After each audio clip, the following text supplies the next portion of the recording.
তো আপনারা তো জানেনই পরিস্থিতি সম্বন্ধে যে একটা অদ্ভুত পরিস্থিতি সৃষ্টি হয়েছিল। সেখানে একটা অরাজক একটা পরিস্থিতি, সেই পরিস্থিতিতে সেনাবাহিনী ডিপ্লয় হয় 5 তারিখ এবং তার পরবর্তী সময়টা আরও একটু ভিন্ন, যেখানে অনেক ধরনের অরাজক পরিস্থিতির সৃষ্টি হয়েছে। বিভিন্ন জায়গায় লুটপাট হয়েছে, অগ্নিসংযোগ হয়েছে। তো সেই পরিপ্রেক্ষিতে সেনাবাহিনী কাজ করে যাচ্ছে। পুলিশ ফোর্সের উপরে আক্রমণ হয়েছে, তাদের পুলিশ ফোর্সের সংখ্যা 2 লক্ষ। তো এই একটা বড় সংখ্যক পুলিশ ফোর্স যখন ইনঅ্যাক্টিভ ছিল, তখন এটাকে এই ভয়েডটা কভার করা সেনাবাহিনীর জন্য দুরূহ হয়ে গেছিল। তার পরবর্তীতে আমরা সুন্দরভাবে আমাদের কার্যক্রমের মাধ্যমে পরিস্থিতি নিয়ন্ত্রণে নিয়ে চলে এসেছি। এখন আমরা চেষ্টা করছি পুলিশ ফোর্সকে বিভিন্ন থানায় তাদেরকে আবার কর্মক্ষম কার্যক্রম করে গড়ে তোলা, পুলিশ যেন আবার অ্যাক্টিভ হয়, এটার জন্য আমরা প্রোটেকশন দিচ্ছি তাদেরকে, এবং তারা কার্যক্রম শুরু করেছে। আমি যেই স্ট্যাটিস্টিক্স আজকে পেলাম এখানে খুলনা ডিভিশনে, এটা অত্যন্ত আশাব্যঞ্জক এবং অলমোস্ট নর্মাল, আপনি বলতে পারেন যে নর্মাল। এমনকি আমি তো বলবো যে স্বাভাবিক সময় যে সমস্ত অপরাধ সংগঠিত হয় এখন সেটাও হচ্ছে না। বাট মানে আত্মতুষ্টির কোনো কারণ নাই, আমাদেরকে আরও ভালোভাবে কাজ করতে হবে এবং পুলিশকে আরও সংগঠিত করতে হবে, এবং তাহলে নিশ্চিত যে আমরা আবার একদম স্বাভাবিক অবস্থা আমরা ফেরত যাব। সেই দিকেই আমরা কাজ করে যাচ্ছি, আমরা দিনরাত কাজ করে যাচ্ছি। আমার সেনাবাহিনী সমস্ত ডিভিশনগুলো ডিপ্লয় আছে বাংলাদেশের বিভিন্ন জায়গায়, এবং আমরা ইনশাআল্লাহ খুব শীঘ্রই একেবারে পরিস্থিতি স্বাভাবিক হয়ে যাবে, এবং পুলিশ ফোর্স যখন আবার সুন্দরভাবে তাদের কার্যক্রম শুরু করবে তখন আমরা সেনানিবাসে ফেরত যাব। এই হচ্ছে মোটামুটি বিষয়। এবং আমি আজকে সকালেও চিফ অ্যাডভাইজার মহোদয়ের সাথে আমার দেখা হয়েছে। উনি বিভিন্ন আইন শৃঙ্খলা পরিস্থিতি সম্বন্ধে আমার কাছে ব্রিফ নিলেন। বাংলাদেশের অন্যান্য জায়গায়ও খুব আশাব্যঞ্জক। আমি দেখলাম যে লাস্ট রিপোর্ট পাওয়া পর্যন্ত 90%-এর উপরে সমস্ত থানাগুলো কার্যকলাপ শুরু করেছে, আর ঢাকায় অ্যাবাউট 85% সমস্ত থানাগুলো তাদের কার্যক্রম শুরু করেছে। তো এই পরিস্থিতি আরও উন্নতি হবে। এবং মাইনরিটি একটা ইস্যু ছিল, মাইনরিটির ব্যাপারে তো আমার কাছে সমস্ত রিপোর্ট আমি স্টাডি করে দেখলাম যে সারা বাংলাদেশে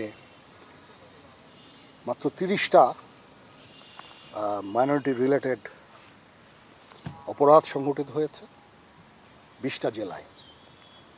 এর মধ্যে অধিকাংশই হচ্ছে যে লুটপাট, মন্দিরে অগ্নিসংযোগ ইত্যাদি। আর এগুলির মধ্যেও মোস্টলি হচ্ছে যে পলিটিক্যাল রাইভালরি, এটা এই কারণে এগুলো হয়েছে। আমি আশা করি যে এই জিনিসগুলো আবার নর্মাল হয়ে আসবে, এবং আমি অনুরোধ করব সমস্ত রাজনৈতিক দলগুলোকে তারা যেন শান্তিপূর্ণভাবে তাদের কার্যক্রম চালিয়ে যাক, কোনো ধরনের যেন ধ্বংসাত্মক কোনো কাজ না করে। আমার তাদের প্রতি আবার এই অনুরোধ থাকবে। আমি নিশ্চিত যে ওনারা অত্যন্ত সেন্সিবল, তারা বুঝবেন যে জনগণের এখন দাবিটা কী। যদি জনগণ অরক্ষিত থাকে, যদি এখানে অশান্তি বিরাজ করে, তাহলে সেই রাজনীতি আমি নিশ্চিত যে ওনারা সেই রাজনীতি করেন না। সেটা কোনো দেশের জনগণের রাজনীতি হবে না। তো ওনারা এই জিনিসটা বুঝবেন, এবং আমি নিশ্চিত যে ওনারা যদি আমাদেরকে সাহায্য করেন এবং আপনারা সবাই যদি আমাদের সাহায্য করেন, অবশ্যই আমরা আইনশৃঙ্খলা পরিস্থিতি অত্যন্ত স্বাভাবিক পর্যায়ে আমরা নিয়ে আসতে সক্ষম হব। সে উদ্দেশ্যে আমরা কাজ করে যাচ্ছি। চলেন আমরা একসাথে ওই উদ্দেশ্যে কাজ করি এবং একটা দেশকে সুশৃঙ্খল এবং শান্তির পথে আমরা নিয়ে যাই। এটাই আমার বক্তব্য। আপনাদের যদি কোনো প্রশ্ন থাকে আমাকে করতে পারেন। ঢাকার একটা চিত্র বলি আমি আপনাকে, যে ডাকাতি হচ্ছে ইত্যাদি, এর 80% হচ্ছে প্যানিক, আর হয়তো 20% ফ্যাক্ট। তো এই যে মানুষের মধ্যে হানাহানি, এই জিনিসটা আমি নিশ্চিত যে আস্তে আস্তে এই জিনিসটা কমে আসতেছে, এবং কমে আসলে এই জিনিসগুলো থাকবে না। পলিটিক্যাল রাইভালরি থাকতে পারে, এবং অতীতেও যখন রাজনীতি ছিল তখন এই ধরনের কিছু রাজনৈতিক সংঘর্ষ হয়েছে এই দেশে, যেটা কাম্য না।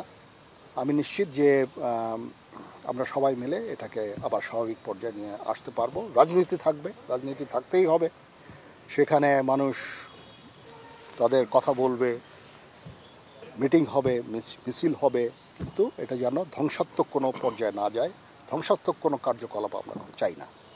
এটা কখনোই দেশ জাতির জন্য মঙ্গলজনক না।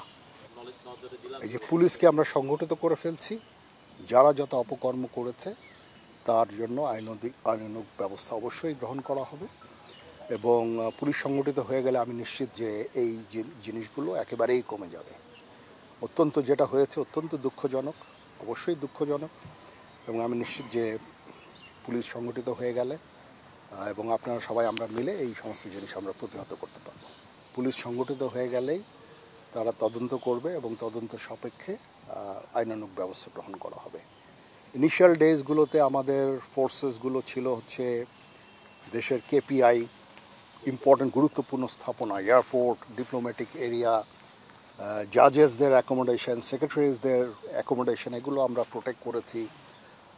গুরুত্বপূর্ণ যে সমস্ত বিষয়গুলো, এখন যেহেতু সেই ধরনের আর হুমকি নাই, এই জন্য আমরা এখন বিভিন্ন থানা পর্যায়ে চলে গেছি। আমরা বুঝতে পেরেছি যে পুলিশকে সংগঠিত করা ছাড়া, পুলিশকে সংগঠিত করতে হবে। সংগঠিত করার জন্যই আমরা তাদেরকে প্রোটেকশন দিব বিভিন্ন থানায়, এবং তারা যখনই কনফিডেন্স ফেরত পাবে আমরা সেখান থেকে চলে আসবো।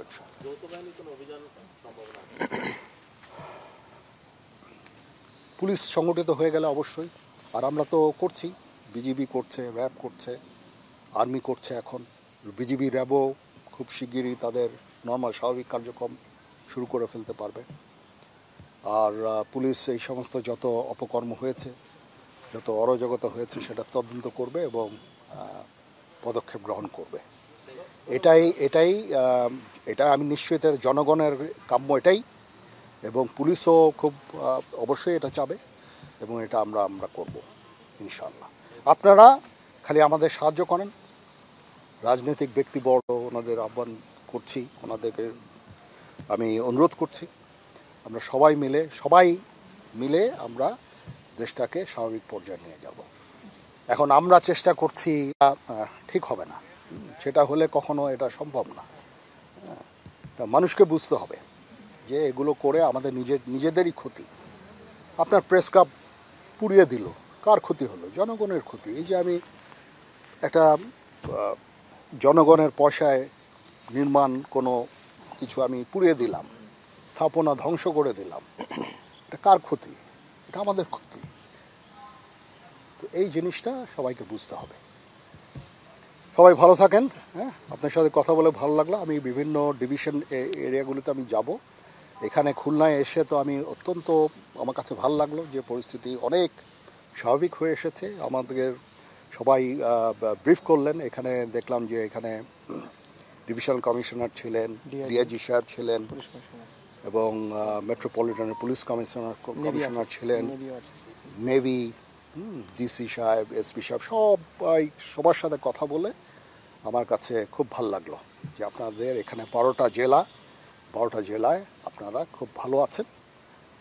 পরিস্থিতি অনেকটা স্বাভাবিক, সম্পূর্ণ আমি বলতে চাচ্ছি না, কারণ এখনও এই যে লোকজন বার হচ্ছে, মিছিল করছে বা কিছু করছে, বাট ভেরি গুড সাইন, খুব ভালো একটা সাইন। সবাই ভালো থাকেন। আমরা সবাই মিলে একসাথে কাজ করলে নিশ্চয়ই আমরা একটা ভালো ফলের দিকে যেতে পারবো। আল্লাহ হাফিজ। Thank you.